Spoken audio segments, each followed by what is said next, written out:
Hello everyone, welcome back to my channel. This is Sharisha and Invest and Rest.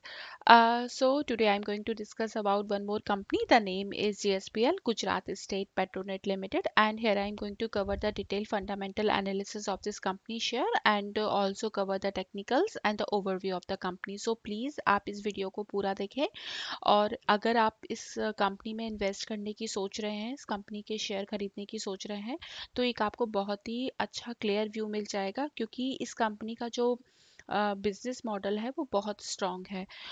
So now moving further, GSPL जो है वो India की second largest natural gas infrastructure and transmission company founded in the year 1998. It is a mid-cap company having the market cap of 14,119 crores, operating in gas and petroleum sector. It also generates and sells the electricity through windmills. GSPL, GSPC Group Company, is a leader in developing the energy transportation infrastructure and connecting the natural gas supply sources, including the LNG terminal, to the growing market. GSPL is continuously expanding its pipeline network currently in Gujarat to reach the demand center by laying the gas pipeline network. In order to promote the green energy, GSPL has set up 52.50 megawatts wind power project at Miana district Rajkot and Gorsar district Porbandar. Continue pipeline expansion जो ये कर रही है and connectivity enhancement कर रही है, ये almost 2694 kilometres का कर चुकी है ऑलमोस्ट 31st मार्च तक। नाउ कुछ बेसिक फंडामेंटल इवैल्यूएशन, जैसे कि आप देख सकते हैं इसकी ईपीएस स्ट्रेंथ जो बहुत अच्छी है, that is great 93। Price strength इसकी पुअर है 56। बायर डिमांड बहुत अच्छी है बिकॉज ये कंपनी जो है वो बहुत अच्छा डिविडेंड अपने इन्वेस्टर्स को देती है। ग्रुप रैंक भी बहुत अच्छी है, ग्रेट है। नाउ मूविंग फर्दर, मैं यहाँ पे कंपनी का ओवरव्यू एक और शेयर कर रही हूँ, साथ साथ ईपीएस अर्निंग का डेटा भी यहाँ पर अवेलेबल है। सो मार्केट कैपिटलाइजेशन जो है वो 14,119.38 करोड़ का है। शेयर इन फ्लोट्स जो है वो 34.98 करोड़ के हैं। नंबर ऑफ फंड्स जो है वो अभी यहाँ पे नेगेटिव है, 8.64%। Share held by the fund is positive plus 0.73%। And long term debt पर इक्विटी का जो है वो परसेंटेज 8% का है। But the positive thing is, यहाँ पर आप देख सकते हैं कि कैश फ्लो जो है वो इस कंपनी का पॉजिटिव है, 24.11% का है।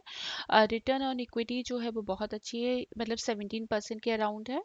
एंड ईपीएस रेटिंग जो है वो 93 and earning stability is 9। EPS growth rate is also good, 23% का है। द बेस्ट थिंग जो इसकी ग्रुप रैंक है वो 2 है आउट ऑफ 197 एंड 5 जो रिटर्न ऑन इक्विटी जो है वो 17%। ईपीएस जो यहाँ पे डेटा आप देख सकते हैं कि फ्रॉम 2013 से टिल 2020 तक ईपीएस जो इसकी जो अर्निंग है वो कंटिन्यूसली ग्रोइंग फेज में ही है। 9.56 जो 2013 में थी और अभी आप देख सकते हैं करेंटली 2020 में जो 19.66 थी। तो बेसिकली ओवरऑल जो इसका यहाँ पे परफॉर्मेंस जो है वो ईपीएस का बहुत अच्छा दिख रहा है। अब यहाँ पे फर्दर मैं ओनरशिप पैटर्न में आप जून से लेकर टिल मार्च तक यहाँ पे जो प्रमोटर होल्डिंग है वो ऑलमोस्ट कांस्टेंट है, दैट इज 37.63%। म्यूचुअल फंड जो है वो स्लाइटली यहाँ पे डिक्रीज हुए हैं, करेंटली जो है वो 18.7% है। फॉरेन इन्वेस्टर्स जो है यहाँ पर इंक्रीज हुए हैं, करेंटली जो है वो 17.16% है। फाइनेंशियल इंस्टीट्यूशनल यहाँ पे नहीं है। Individual investors are also 6.42% and other investors जो है वो 20.09% है।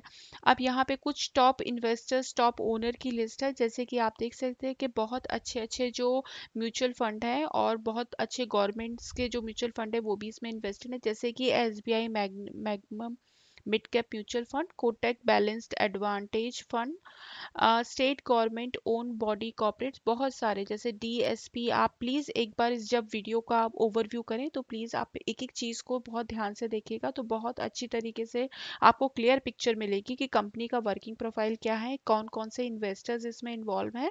सो बहुत हेल्पफुल होगा इस तरह से अगर आप चीज़ों को चेक करते हुए अगर आप किसी कंपनी में इन्वेस्ट करते हैं तो आपको बहुत क्लियर पिक्चर भी मिलेगा और टेंशन भी नहीं रहेगा कि एक अच्छी जगह आप अपना अमाउंट लगा रहे हैं। नाउ अब मैं यहाँ पर कुछ इम्पोर्टेंट जीएसपीएल के मतलब जो मैंने पूरा जब इस कंपनी के बारे में सारा का सारा जब नोटिस किया तो कुछ बहुत इंपॉर्टेंट चीज़ें जो मुझे समझ में आई वो मैं यहाँ पे समरी अप कर रही हूँ, आप प्लीज़ देखिए। Company continue working on the pipeline expansion and connectivity enhancement 2694, ये अभी 31 मार्च तक इन्होंने कंप्लीट किया है।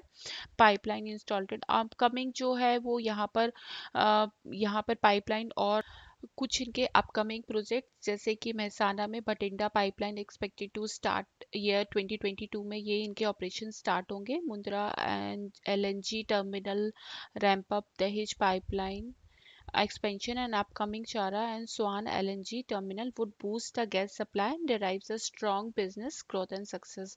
Rising net cash flow and the cash from the operating business activity, company with a low debt and sharp reduction in the net debt.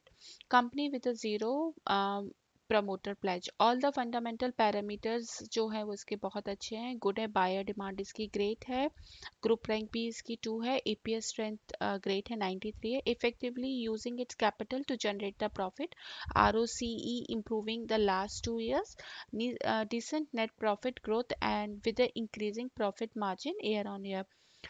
Trading at the 60% below its fair value and pay a good dividend as well। तो ये point आप देख सकते हैं कि currently जो इसका price है वो बहुत, कंपनी का जो शेयर प्राइस है वो बहुत कम उस पर फेयर वैल्यू पे मतलब प्रेजेंटली ट्रेड कर रहा है, जो कि 60% ज़्यादा होना चाहिए उसके करंट प्राइस से। Promoter holding remains unchanged at 37.63%। FII and FPI have increased holding from 15.94 to 17.16, and institutional investors have increased the holding 46.94 to 47.2% in March quarter 2021. Profit making companies with a high ROCE and low PE, stock with a low PE, और जो इसका P ratio है वो आप देख सकते हैं less than 10 है। लेटेस्ट न्यूज़ जो थी, बहुत सारे जो ब्रोकरेज वगैरह जो अपग्रेड करते हैं इसकी, तो एलआरआर सिक्योरिटी ने जो इसका टारगेट दिया है वो 388 रुपीज़ का दिया है, और मोतीलाल ओसवाल सिक्योरिटी ने भी इसका टारगेट प्राइस जो है 400 रुपीज़ के अराउंड दिया है। Big investors superstar holding this stock like the government pension fund, DSP value fund, Mirage asset blue fund, etc. And GSPL management target to become debt free in the next 3-4 quarter। तो ये बहुत ही अच्छा एक statement जो है वो के management ने दिया था कि नेक्स्ट 3-4 क्वार्टर में ये जो कंपनी है वो ऑलमोस्ट डेट फ्री हो जाएगी। सो नाउ अब मैं यहाँ पर आपके साथ में इसके टेक्निकल्स और शेयर करूँगी, आप प्लीज़ देखिएगा। टेक्निकल्स और बेसिक फंडामेंटल चेकलिस्ट, यहाँ पर आप देख सकते हैं ये टिकर टेप का प्लेटफॉर्म, और ये एक बेसिक इन्वेस्टमेंट चेकलिस्ट हो, मतलब यहाँ पे गिवन है जो कि हमको किसी भी स्टॉक में इन्वेस्ट करने से पहले देखनी चाहिए। और आप देख सकते हैं कि इंट्रिंसिक वैल्यू जो है वो इसकी ग्रीन है, रिटर्न वर्सेस एफडी भी बहुत अच्छा है, डिविडेंड भी कंपनी ऑफर करती है, entry point is good and no red flag. So intrinsic value यहाँ पे current price is less than the intrinsic value, तो यहाँ से पॉसिबिलिटी है कि यहाँ से इसका जो कंपनी का शेयर प्राइस है वो काफ़ी ज़्यादा लोअर वैल्यूएशन पे प्रेजेंट है। सो बेसिक चेकलिस्ट जो किसी भी कंपनी में इन्वेस्ट करने से पहले हमें देखनी चाहिए। और सबसे इम्पॉर्टेंट पॉइंट आप देख सकते हैं कि जो यहाँ पे एक चीज़ मैं हाईलाइट करूँगी, जो 85% analyst has suggested that investor can buy the stock। and now आप इसका फाइनेंशियल ट्रेंड यहाँ पे आप देख सकते हैं कि कंटिन्यूसली जो रेवेन्यू भी इंक्रीजिंग मैनर में है, और साथ साथ जो इसका प्रॉफिट भी है वो 2021 में 2020 में काफ़ी अच्छा रहा है। तो प्रॉफिट और revenue both are in increasing manner. आप यहाँ पे कुछ चीज़ें और आप देख, यहाँ पे मैं हाईलाइट कर रही हूँ कि ये जो कंपनी है वो अभी सितंबर 9 में 2 रुपीज़ के अराउंड का डिविडेंड इस कंपनी ने दिया है। सो बहुत ही अच्छी ओवरऑल ग्रोथ और पोटेंशियल बेस्ड कंपनी, इन सारी चीज़ों को चेक कर रहे हैं तो सारा का सारा ये डेटा जो है वो पॉजिटिव ही यहाँ पे शो कर रहा है। नाउ मूविंग फर्दर, अभी कुछ एक इम्पॉर्टेंट यहाँ पे मैं न्यूज़ भी हाईलाइट करूँगी। यहाँ पर आप देख सकते हैं कि target of RS 400 Motilal Oswal ने ये चीज़ दी थी। सो 1 मंथ बिफोर की ये न्यूज़ है, बट ये अभी करंटली जो शेयर प्राइस है वहाँ से काफ़ी ज़्यादा, मतलब अपने 52 वीक हाई से थोड़ा सा करेक्ट हो चुका है और बहुत अच्छे वैल्यूएशन पे ऑलरेडी ये प्रेजेंट है। अब मैं यहाँ पर इसका रीज़न जो मेरे सिलेक्शन का था इस स्टॉक का, बिकॉज ये अपने बहुत इंपॉर्टेंट सपोर्ट के आसपास ट्रेड कर रहा है। ये बेसिकली JSPL का 1 डे का चार्ट है और मैं यहाँ पे 2 ही इंडिकेटर यूज कर रही हूँ। First one is Ichimoku cloud and second one is stochastics RSI।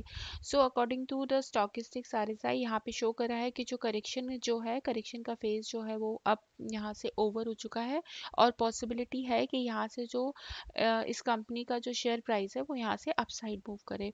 But अगर थोड़ा सा मार्केट भी बहुत सारी चीज़ें मतलब इम्पॉर्टेंट है, बिकॉज राइट नाउ जो मार्केट का डायरेक्शन है वो इतना क्लियर नहीं है। सो अगर मार्केट इफ अगर सब कुछ अच्छा रहता है तो पॉसिबिलिटी है सिर्फ। सो अगर आप नोटिस करें तो यहाँ पे इम्पोर्टेंट सपोर्ट के आसपास है और जैसे ही ये क्लाउड के ऊपर कैंडल फॉर्म होना स्टार्ट हो जाएंगी तो अगेन ये जो स्टॉक है वो फर्दर 270 280 को, और ये यहाँ पे जैसे ये 300 ब्रेक करेगा तो और ऊपर 300 400 के अराउंड, जैसे कि बोल रहे हैं मतलब जिस तरह से रिकमेंड किया मोतीलाल ओसवाल ने 400 का टारगेट, तो पॉसिबिलिटी है इसकी यहाँ से फर्दर मूव होने की। अगर आप इस कंपनी के शेयर प्राइस में मतलब शेयर में इन्वेस्ट करने की सोच रहे हैं तो प्लीज़ आप एक बार इस पूरे वीडियो को मतलब देखिएगा, उसके बाद आपको थोड़ा सा क्लियर व्यू मिल जाएगा। और ओवरऑल कंपनी जो है वो स्ट्रॉन्ग बिजनेस पोटेंशियल वाली कंपनी है, वर्किंग प्रोफाइल भी इस कंपनी का बहुत अच्छा है। But I request you, please do the self analysis also before investing in any stock, and do like and subscribe my channel for such kind of more update. Thank you.